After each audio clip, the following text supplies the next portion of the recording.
Euh, la première, dama seetaan benn documentaire sur le Botswana. dama seetaan le sur le. documentaire sur le Botswana. Sur le Botswana. Ok. Waaw. ñoom traité que par rapport à bu ma sukkandiku ci documentaire bi benn ressource wala boog ressource principale bi ñu am mooy le diamant. Waaw. te ressource boobu de l' extraction ba produit fini lépp ñu ngi koy defaree au niveau du Botswana. mu indi leen ay revenus yu bare. ñun au Sénégal ñu am l'or ñu am le zircon ñu am le phosphate ak beaucoup d'autres ressources monsieur Camara. Alors ma question mooy pourquoi la mayonnaise tarde à prendre au Sénégal? Pourquoi le Sénégal ne peut pas encore bénéficier des retombées de toutes ces ressources bi yàlla baaxee? D'autant plus que am nañu bi nga xam ne moom mooy ressources yi ëpp solo ci ressources yi. La première des ressources, moi, l'intelligentsia. Vous en êtes une preuve vivante et palpable. Avant l'affectation à M. Dieguenfal sur ce site, d'un terrain de 175 hectares, pour une valeur de 1,75 milliard, le directeur général des impôts et domaines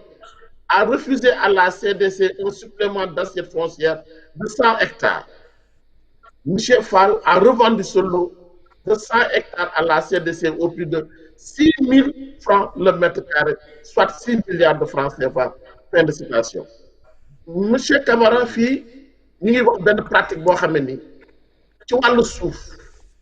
tey bu ñu déggee coow li yëpp mel ni lu bees la et que depuis toujours dans l'administration sénégalaise des fonctionnaires de l'État ñu ngi jël suufu Sénégal di ko jox ay yeneen Sénégalais ñu ci am ay plus-value de milliards et de milliards et de milliards de francs CFA. Ça c'est un exemple pour montrer les failles de l'administration sénégalaise. En tant qu'ancien fonctionnaire ak fi nga jaar yëpp n'est-il pas temps ñu def une réforme vraiment exhaustive de notre administration? Comment comptez-vous dans l'avenir, monsieur Camara, ñu former ay fonctionnaires yoo xam ne ni dinañu jommati vraiment di def yu mel ni ba nga xam ne ni tey jii pas ils font des rapports yenn saa ñu def ay recommandations yenn saa ñu ne même toppal diw mais du mujj fenn parce que ils n'ont pas les moyens pour que seeni action mucc. Est-ce que ñoom it amul benn réforme boo xam ne yéen prévoir ngeen ko ba nga xam ni bu cet organe de contrôle de l'État là comme ce qui se passe aux États-Unis avec l'ARS mën a di jël ay dogal ba pare dem di ko exécuter sans que pour autant exécutif bi am ci li nga xam ne dina interférer. Voilà monsieur Camara question yi gudd na mais loolu moo daal vraiment li nga xam ne bëggoon naa la ko laaj tout en d'abord fàttali naa la remercier et saluer votre parcours nga xam ne war nañ ko jàngale ci école yi xale xam ko pour mu nekk benn stimulus. Merci monsieur Camara. Amath Diouf ñu ngi lay gërëm di la sant ci sa participation. Monsieur Camara, vous avez la parole. waaw jërëjëf Serigne Amath Diouf maa ngi lay sant bu baax di la remercier di am plaisir janoog yow tey parce que yow ku la xamul tam dégg na sa tur te gis nañu sa taxawaay et surtout sa constance parce que li nga doon wax daaw ak daaw jéeg moom ngay wax ba tey te ku la gis ngay wax ku gis sax ngay bind dina xam ne yow da nga bëgg sa réew te loolu lu am solo la. Première question bi nga posé mooy affaire ressources naturelles maanaam alal ji ñu am ci sunu suuf ci jaww jeeg partout sunu géej pourquoi duñ ko transformer ci sunu réew mais lu tax duñ ko def parce que ñi jiite réew mi jëluñu option boobu rek Botswana bi ñu jëlee option bi dañu ko réussir parce que dañ koy defaree foofu mu créer benn industrie produit bi di fa jógee di doog a génn bitim réew bu fekkee day génn. moo tax ñun dañu yaakaar ne benn schéma yi nga xam ne moom la ñuy jëlee sunu alal di ko joxe dañ ci d'accord jël ko ne la mënuma ko génneel ma ko nga jël 10% ma jël 10% nga jël 90% loolu baaxul ñun dañuy proposer ñu def une obligation de transformation sur place boo liiree mesure 10 ci tumb yi fukkeelu mesure bi loolu laa wax mooy mesure industrie boo buggee am industrie da ngay obligé képp ku génne dara ci sa réew mu am pourcentage boo xam ne daf koy transformer sur place bu koy transformer sur place nga wut énergie bu koy togg am nga xam-xam bi ñi nekk fii ak ñi nekk bitim réew di nga am ay emploi bu xale yi amee emploi dinañu am koom-koom bu ñu amee koom-koom réew mi mën a sukka mën a tumbi mën a jóg carrément donc obligation de transformation sur place boobu la ñu def gis nga affaire feeru fi amee combat bi ñu ci def parce que dañu yaakaar ne fer bi boo ko jëlee mën nga ci am acier mën nga nit ñi am ci liggéey te am nañu condition yépp tey Sénégal parce que am nañu gaz te industrie de transformation li ci gën a jafe mooy nga am énergie te comme am nañu gaz muy énergie bu yomb dañ ko war a def donc lii c'est une question d'option politique rek régime politique bu bëgg a transformer Sénégal amuloo problème pour def maintenant accord yi nga xam ne yi signé nañ ko ba pare mën nañu xool naka lañ koy xoolaatee ba fexe jël ci mais yi nga xam ne signé guñ ko ñu fexe ba bañ koo signé ci conditions yi nga xam ne signé nañ ko donc loolu moom mooy la voie royale ma tegal la ci monsieur Diop que ñun ci suñu programme pour financer éducation dañu yaakaar ne ci ressources naturelles yi lay jóge ñun structuré nañu financement boo xam ne pour relancer l'éducation dañuy taxawal benn fonds 8000 milliards est-ce que yaa ngi may dégg bu baax 8000 milliards boo xam ne bii ñu ngi koy jëlee ci ressources pétrolières ak gazières ak yeneen ressources yi ñu am boo xam ne day nekk benn fonds revolving boo xam ne dañuy financer éducation xale yi du début à la fin du ñu fay dërëm bu ñu liggéeyee commencer rembourser ndànk-ndànk ci la ñuy financer lépp éducation enseignement infrastructure yépp dafa laaj nag ay réformes pour ñu mën ko def kon d'accord naa ak yow 100% que suñu transformé suñu ressource naturelle du ñu mën a am industrie te buñ ko transformé parce que politiquement dañu jëlul option transformé kon nag ñun ñoo tànn yoon boobu te yoon boobu baaxul yoon boobu ñu tànn moo tax suñu koom-koom coroxaan il faut que ñu changer yoon dugg ci yoon boo xam ne moom mooy transformer suñu réew kooku mooy première question bi ma la ciy gërëm di la sant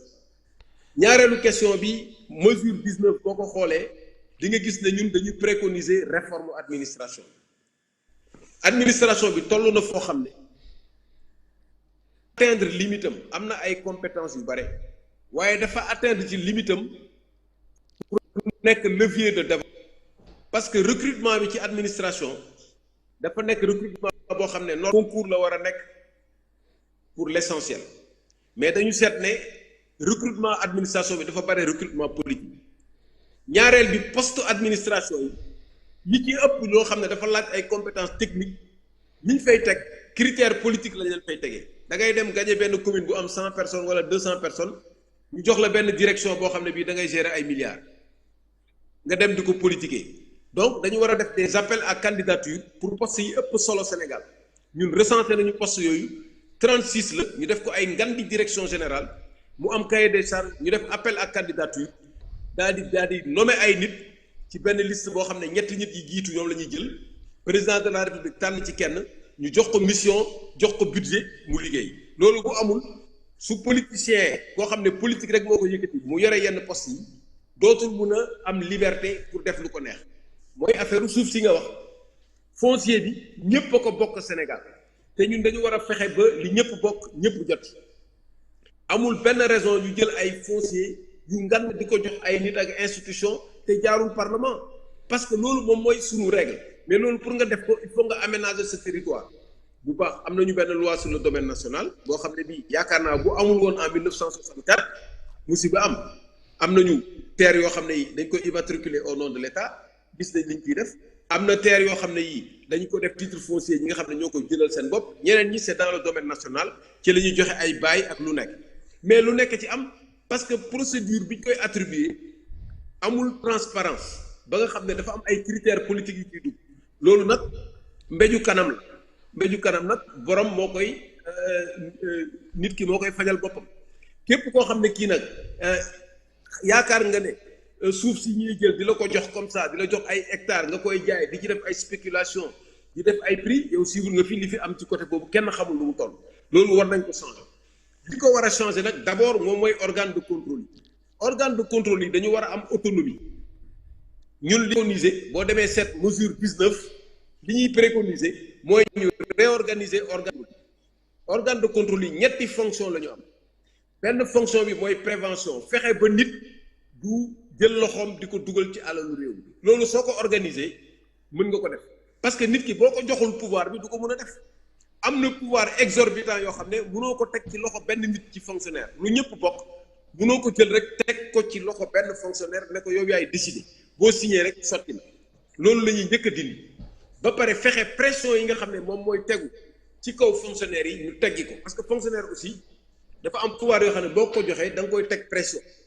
fu nekk day ñëw di ko teg pression ay lobby yu nekk di dugg ba nga xam ne dootu ko mën a def donc loolu dañ koy dindi donc ci prévention bi dañuy def ay organes yoo xam ne organe de prévention la soo gisee OFNAC